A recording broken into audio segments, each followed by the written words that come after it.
All right. Good morning, good afternoon, good evening. It's sometime today, right? It's good to see you. Uh, I saw a couple of you this morning, but I was running so hard I really didn't see you. Rough morning. Rough morning. You know, there are, I don't have a sense of humor, but I have a smart aleck mouth. I know that. And I've always known you got to be careful what you say, when you say, where you say it. And when your wife falls down steps and you carry her in the emergency room and at triage, they say, "What are you allergic to?" And she says, "Bactrim." And then I look at them and say, "And her husband." I realize that's the wrong words to say. And so then, because my sweet wife hit her head, part of the fall, we're going to check the back wall tonight when we get home. But when she hit her head, so they did a CT scan. The doctor came in and said, "There's nothing there." And then he realized what he said. Yeah, I wouldn't have said that either. And so then he said, "I meant there's nothing, there's no problems there." Oh, okay, gotcha. So you have to be careful what you say, right? That's just part of it. Thank you. Uh, Thank you, Jay, for filling in this morning, especially at, 5 minutes notice. And whoever took my class, I never did hear. Somebody take my class? Thank you, George, for bringing your class in here. I appreciate that. I am sorry. Suzanne's sorry. I mean, she was coming to church and she was all gussied up and listen. My wife always looks beautiful. Don't get me wrong, but she was gorgeous this morning and ruined it all. But she's doing well. And so we're just looking forward to surgery this week. Well, we're not looking forward to it, but we've got to have it. So, so just as Jay said, keep us in your prayers. And it'll probably be either Wednesday or Friday is kind of tentatively what they're saying now. What the doctor said, the ER doctor to tell us. So those 2 days. And so she'll be all right. Anyway, John Newton, the age of 7, his mother passed away. Father was not around. By age 11, he was a sailor. This was in the 1700s. This was the time when sailors were known for their salty language and their being characters, if you will. He had gone through the ranks, so to speak. He'd gone from being a sailor to eventually having his own ship, and at age 25, he was captain of ships that brought African Americans, as we call them today, to America, slave ships. He had always said that his mama had tried to teach him the Bible before she died, and he didn't want to have anything to do with it. And at age 25, the ship was in the midst of a storm so bad that he asked to be tied to the wheel. And from 1 o'clock in the afternoon till midnight, he battled that ship, trying to keep it afloat to save his sailors. It was there, if you will, that he had an epiphany, if you want to call it that, in which he said he realized that, there's something to this God. And he believed that God had saved him, had saved the ship and the crew. After he got back home from that voyage back in England, he decided to write a letter to his employers and say that he was done, that he would no longer be carrying slaves to America, that he would no longer be captain of a ship.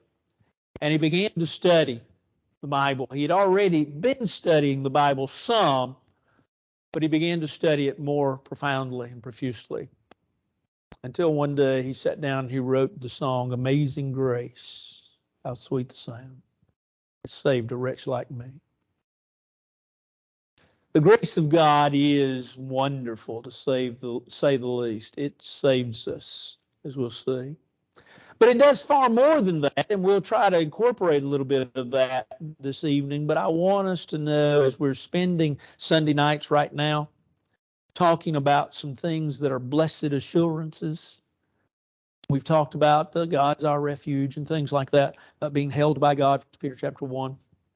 Verse 5, I want us to talk about Ephesians chapter 2.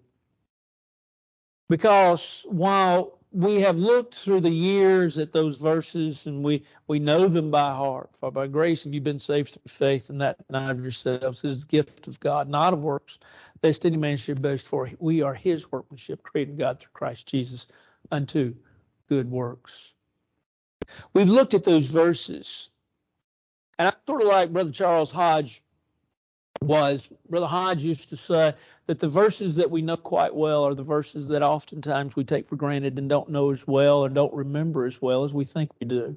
But we've heard them all of our life, and we think we have all the answers to them. So what I give you tonight is not anything new. I'm not saying that what I'm giving you tonight is anything out of the ordinary.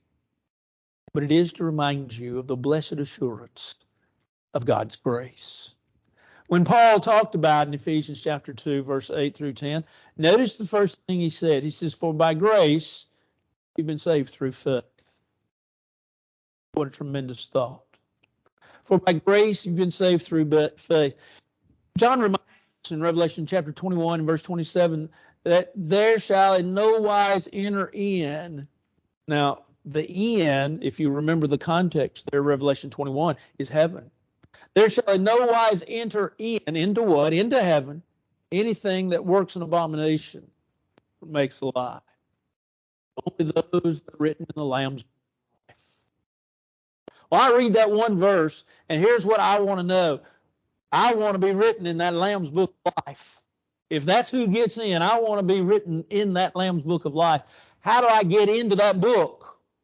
Now, I've been fortunate enough through my years that some people think they know who I am, and they've honored me with different awards, and my name is in a few books. That's all right. But I want to be in the Lamb's Book of Life, more importantly. And I get there. Well, Paul said you're saved, or you have been saved by grace through faith. Grace, the original word, can mean gratitude.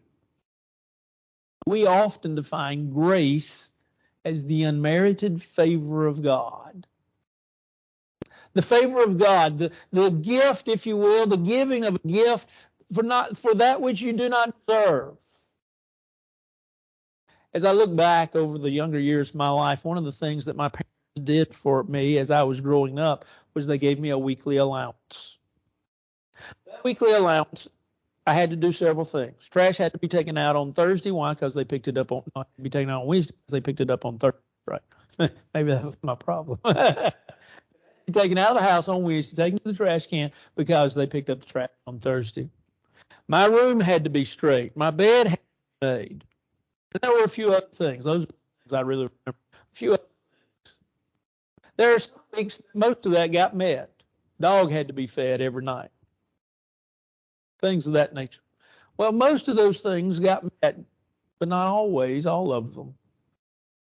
But yet, Sunday before we went to church, my dad gave me my allowance and gave me at least what was not really considered my allowance, but it really was part of my allowance. This is what you put in church. Now, you also got to remember, and I won't get into this story, but I basically worked from the time I was about 10 years old up. Okay? You got to know that too. But I still got an allowance. That allowance was for the things that I did, but also the things that I was supposed to do. And the weeks that I really, if you didn't necessarily earn those things, I was still giving them the grace of my father and my mother. That's grace, the unmerited, the unearned favor of God. We need it too, don't we? We need that grace. If individual has to meet, if you will, certain standards set by God, we know one thing. Paul said it best. Simple verse, Romans 3:23, all sin falls short of the glory of God. We need it then, because we can't make it on our own. We need God's grace. We need the unmerited favor of God. God comes to the rescue. It's interesting, because if you look in Ephesians chapter 2, we have for so many years preached, for by grace have been saved. We should, absolutely. But look at verses 1 through 3. Paul talks about folks that he gets down to it, if you will, in verse 3, and he says, who by nature were children of wrath, who walked according to the course of the world, according to the prince of the power of air, the spirit that now works in children of disobedience. And we were by nature the children of wrath. Now, that doesn't mean that you inherited anything, that it is just simply put your nature from the standpoint of inherited. But the word nature there means practice. That you were by practice. You were by habit the children of wrath. In other words, you didn't do what you're supposed to do. You didn't do that which God had told you to do. And so consequently, you needed something. Verse 4, but God, who is rich in his mercy with his great love, wherein he loved you. But God. I've never sat down to fully research enough to preach a sermon or to write a bulletin article, but I'm beginning to collect where there's a situation in the Bible where it says, and the first part is bad, but then the second part says, but God. Start doing that. But God, who is rich in his mercy with his great love, wherein he loved you, grace you've been saved through faith. Now, granted, when you think about God's grace, you don't always think of mercy. You sometimes think that they're almost antagonistic words, but they're not. They're not opposite of each other. They go hand in hand. And in reality, if we were to make, if you will, a bowl of soup called grace, the first ingredient we would put in that soup is mercy, the undeserved faith. Love, yes. We would put in love and mercy and kindness. Those are the ingredients that make up God's grace. Our need, because we've sinned, is fulfilled by God's grace. God's grace provided his son, right? God loved us enough to send his son, and he sent his son to die on a cross for us. And so his grace comes to us. Notice what Paul says in Ephesians 2. For by grace have you been saved through faith. For by grace have you been. Past tense. Why past tense? These were Christians that he's talking to. These were not folks that were prospects, if you will, or on the outside looking in and saying, hey, I want in. These are folks that are already children of God. These are folks that Paul talks about in Ephesians chapter 1, verse 3. He talks about how that we're blessed with all spiritual blessings in heavenly places in Christ Jesus. That's where we want to be, in Christ. Well, how do we get in Christ? Well, Paul says in Romans chapter 4, we are buried with him in baptism, to rise up to walk in newness of life. And we are buried in him. We are placed in him. So we are in him. We are blessed. But Paul says, while you practiced sin, you became children of God. Blessed, in Ephesians 1, verse 3, children of God who have been given grace. Verse 8. God's grace is personal. God's grace is personal. While Paul would write it in Titus chapter 2, the grace of God that brings salvation. Now, we'll talk a little bit towards the end, but suffice it to say that grace brings a lot more than just salvation. Now, just set that thought off to the side for a minute. But Paul says in Titus chapter 2, the grace of God that brings salvation appears to all men, or has appeared unto all men, has come to all. Now, not all will accept it.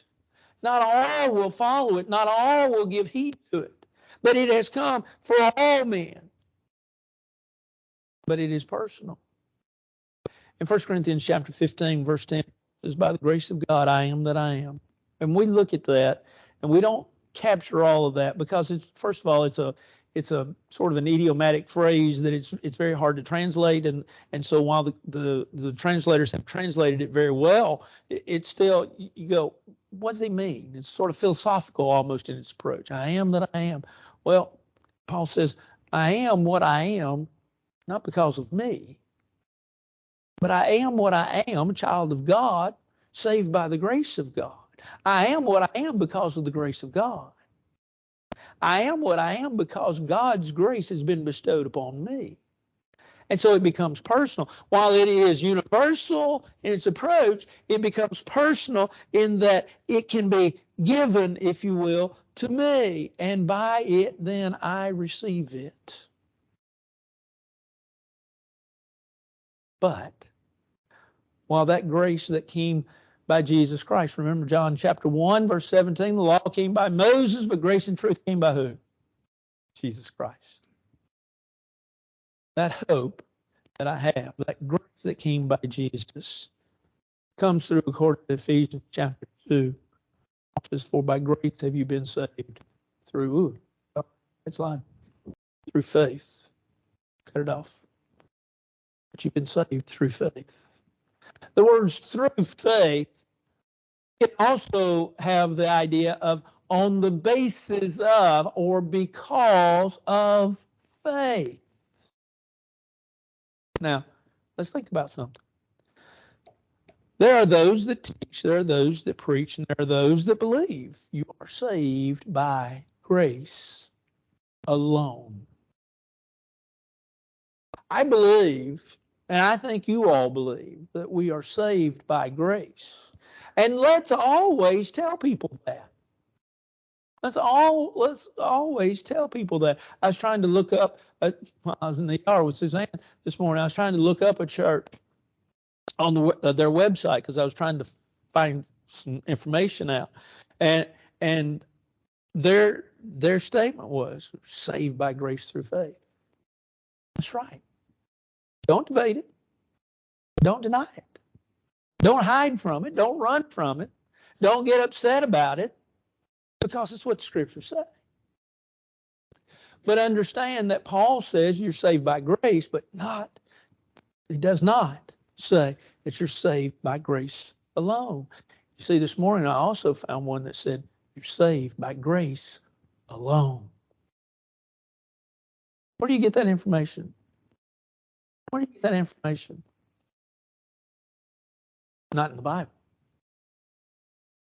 Paul says you're saved by grace through faith. On the basis of faith.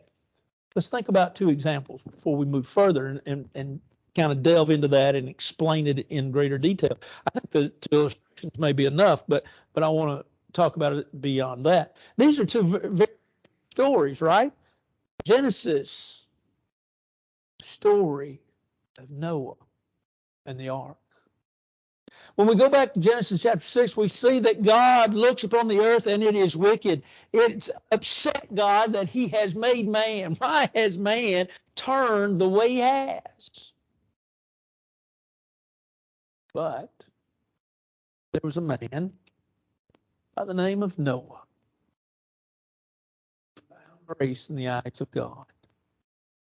There was a man by the name of Noah who God commissioned. He says, I want you to build an ark. Now, I know you know this, but just as a reminder, go back and think about what you remember about the story. Now, there are certain things that we have assumed through the years in that story and that may not necessarily be true, but there are certain things we probably haven't gone far enough to think about. Noah, commissioned by God, I want you to build an ark. Here's how I want it. I want it so many cubits. I want it long, so many cubits wide. I want it so many cubits high. I want it built out of good pitch in it, of course, that it'll float. Right? God says, I want that built. Why? Well, I'm going to save some of the animals, and I'm going to save your family. Great! Because there's a flood coming.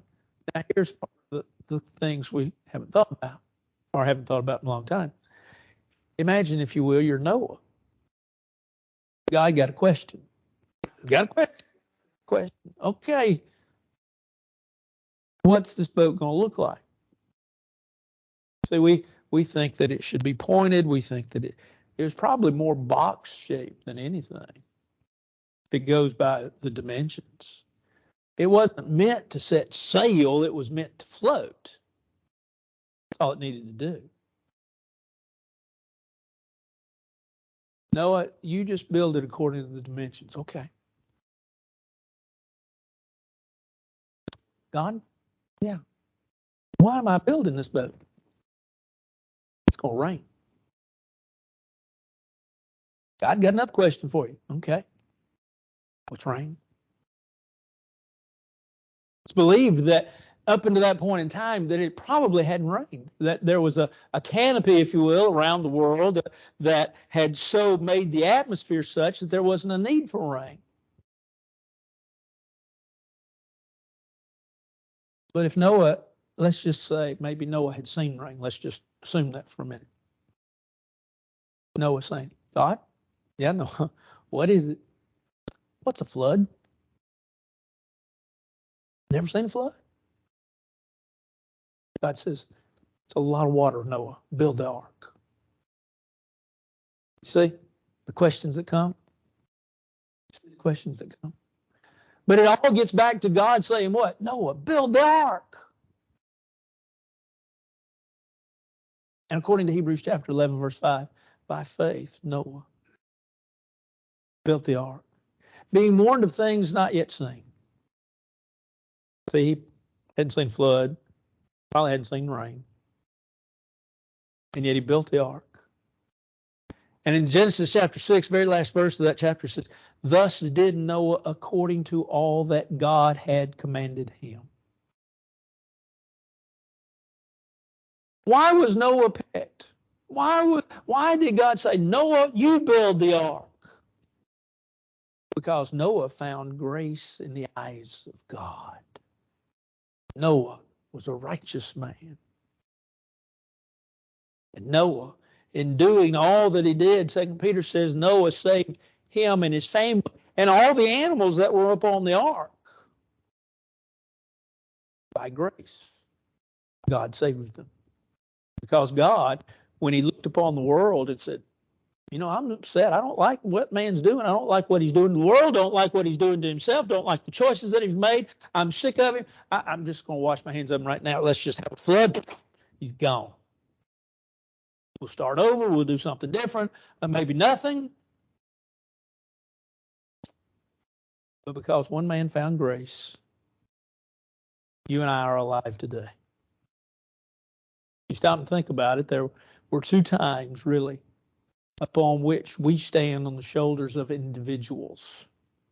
Noah's one. Can you think of the other? Cross.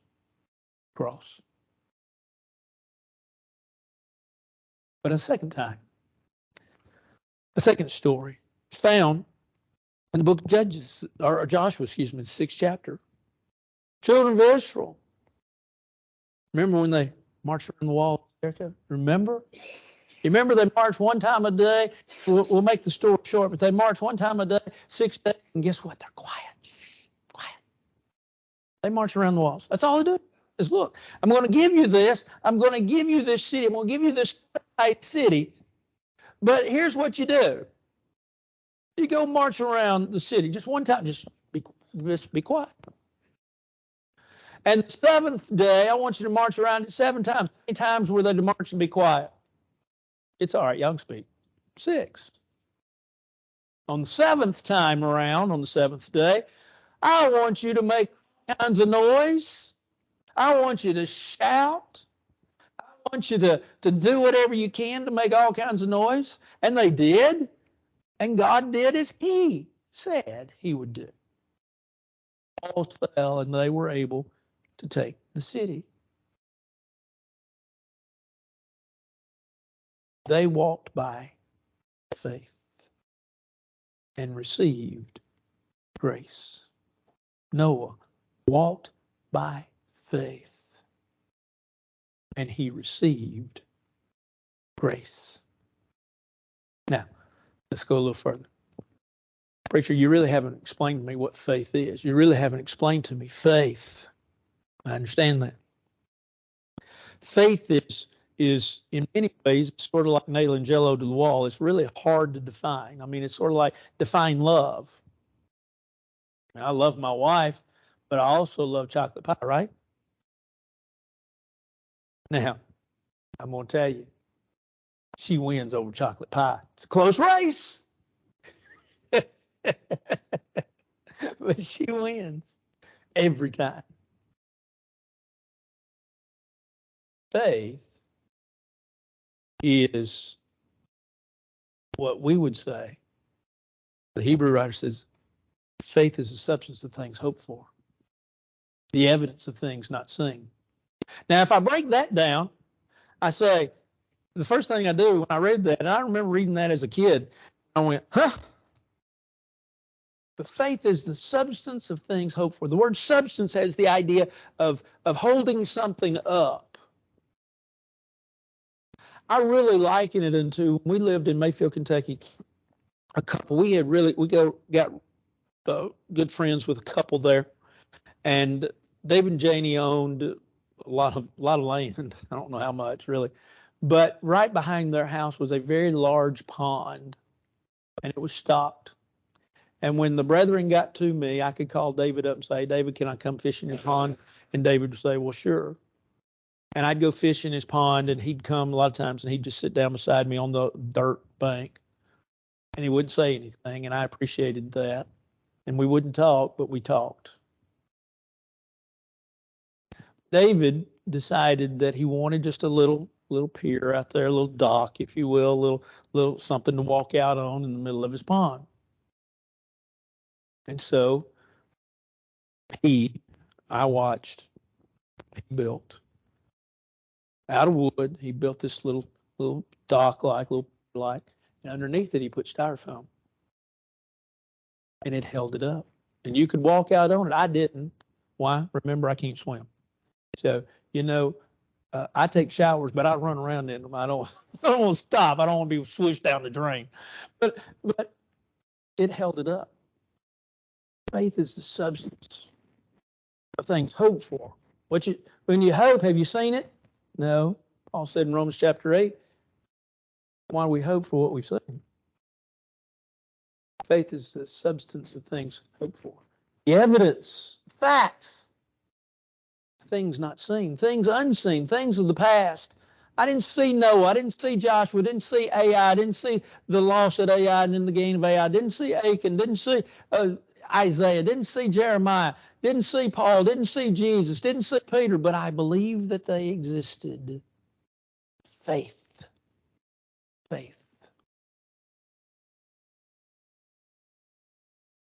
Grace. Faith. Preacher, I need a little bit better definition. We've used that one for years. Joseph Thayer wrote basically what would be considered a Greek dictionary of Greek words. It's in many ways out of date with some findings since he wrote in the 1800s. But he defined the Greek word faith very simply. He said it's conviction, full of joyful trust, conjoined with action. Now, I got to admit to you, when I first read that, I said, huh? But I got to looking at it. Conviction. Faith is conviction, being convicted of something. But it's based upon and it's full of trust, joyful trust. And that conviction that's full of trust is conjoined or put together with action. In other words, it acts. See, we have to understand faith acts. Faith is conviction, trust, but it's action. Preacher, are you saying that we're saved by works? Set that thought aside. We'll talk about that in just a second. Preacher, Are you saying that faith is something that you do? Yeah. It's not just the acceptance of facts. You see, sometimes we have come to the conclusion, or some have, I should better phrase that. Some have come to the conclusion that faith is just a gathering of facts. And when you gather those facts, like I didn't see all those folks in the past, but I believe that they existed. And so that's the gathering of facts. That's faith. That's not just faith. That's part of it. But that's not all of it. Faith is taking of those facts and doing something with them. Faith is acting. Go back, look at Hebrews chapter 11. By faith, Noah, by faith, Abraham, by faith, they all did something, right? Every one of them. There's not a one of them listed there in Hebrews chapter 11 that didn't do something based upon their faith. Their faith, here's what their faith did. Their faith brought them to the Lord. You might say, wait a minute, preacher, how in the world can you have faith without following the Lord? It's simple. We all have faith. Everybody has faith. And faith brings us to the Lord. But our faith, after it is taught, is a taught faith and causes us to hold to the Lord and not let go. And so faith brings us to the Lord, and it causes us to stay with the Lord. Faith, then, is what causes us to act. Preacher, I don't see faith as that which we act by. Well, we don't have time, and I've stretched this out way longer than I intended. But I want you to understand, and I want you to see something. Go back and read the book of John. And every time you come upon the idea of faith, see what it talks about. See if it doesn't talk about something being done, something happening. And so Paul says, for by grace, thank you, Lord, have you been saved through faith. In other words, grace, God's part. Faith, my part. For by grace have you been saved through faith, and that not of yourselves is the gift of God. Oh, what a great gift. We're coming upon the season of gifts and gift giving. Greatest gift, Christ died upon the cross. Then Paul goes on to say, not of works or not by works. In other words, you don't earn it. Just because you obey the will of God doesn't mean you earned it. It's not by works of righteousness which you have done, but according to his mercy you saved us, according to Titus chapter 3, verse 5. It's not because of what we've done, but it's because of God and what he's done. For all our righteousness is as filthy rags, Isaiah said in Isaiah 64 and verse 8, or verse 6, excuse me. All our righteousness is terrible. We don't match up. And so it's not by works of righteousness. You don't earn your salvation. You're given your salvation based upon the fact what? That you do what God tells you to do.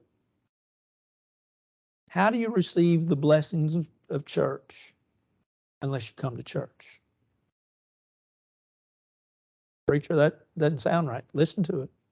How do you receive the blessings of church? What are the blessings of church? Fellowship, love, encouragement.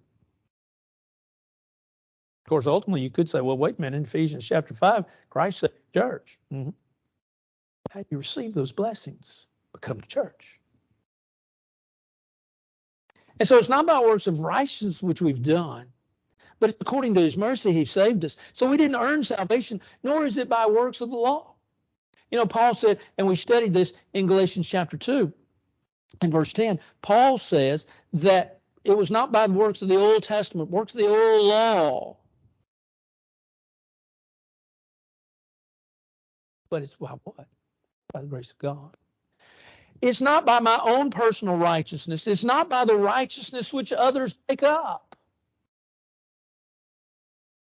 In Romans chapter 10, Paul begins that chapter by saying, my heart's desire and prayer to God to Israel, or for Israel is that they might be saved. For I bear them record that they have a zeal for God, but not according to knowledge. What? Paul says, I want Israel to be saved. I want God's children to be saved. He said there were those that had a zeal for God. They were on fire for the Lord. The problem was, it was a fire that hadn't been taught. They hadn't been shown, hadn't been had explained to them in such a way that they truly were following the will of God. And you see, there are some that have done their own righteousness. In their zeal for God, they have developed their own zeal and their own righteousness. And so we have to be very careful. That's why, really and truly, we ought to ask people two things. Where'd you get what you're saying, and have you done your homework? Where'd you get what you're saying? What scripture can you give me that backs that up? In connection not just with that one text, but the whole Bible. And have you really done your homework? Are you really ready to tell me that?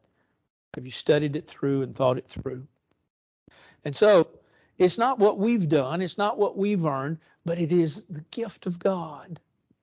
It is, after all, God's grace that sustains us, right? Think about some of these as we go through them. It is God's grace that sustains us. Remember when Paul talked about his thorn in the flesh, 2 Corinthians chapter 12, verse 9, God says, my grace is sufficient for you. It is the grace of God that delivers us. 1 Corinthians chapter 10, verse 13, Paul says that there is no temptation taken but such as is common to man. God is faithful, who will not allow you to be tempted above what you are able to bear, but will with temptation provide a way of escape. It is God's grace that guides us. Oh Lord, I know that the way of man is not himself. Jeremiah chapter 10, verse 23. It's not in man that walks to direct his steps. Well, where do we get our guidance from? We get it from God. He provides. He provides. It's the grace of God, and it's because of the grace of God that we have been provided for. And He provides us at all times. He provides for us in good times and bad. He provides for us in distress. He provides for us when we are hurting. He provides for us when we are fine. The Lord is on my side. I will not fear. What can man do to me? Psalm 118, verse 6, also quoted again in Hebrews chapter 13, verse 6. God provides. God comforts. We need comfort in different times. We need comfort from God. And Paul would write in 2 Corinthians chapter 1, verse 3 and 4, God, the God of all comfort, who comforts us in all our tribulation. It is a God that saves us, and it is because of His grace that we're saved, and we're saved in our death. Paul would talk about he'd fought a good fight, he'd kept the faith. Henceforth, in 2 Timothy, chapter 4, verse 8, henceforth there's laid up for me a crown of righteousness, which the righteous judge shall give me in that day, and not to me only, but to all them also that love His appearing. Guess what he said? He said, it's the grace of God that saves me. Then we also receive a crown of life because of God's grace. Blessed is the man that endures temptation, for when he is tried, he will receive the crown of life. James chapter 1, verse 12. Don't you want that crown? I do.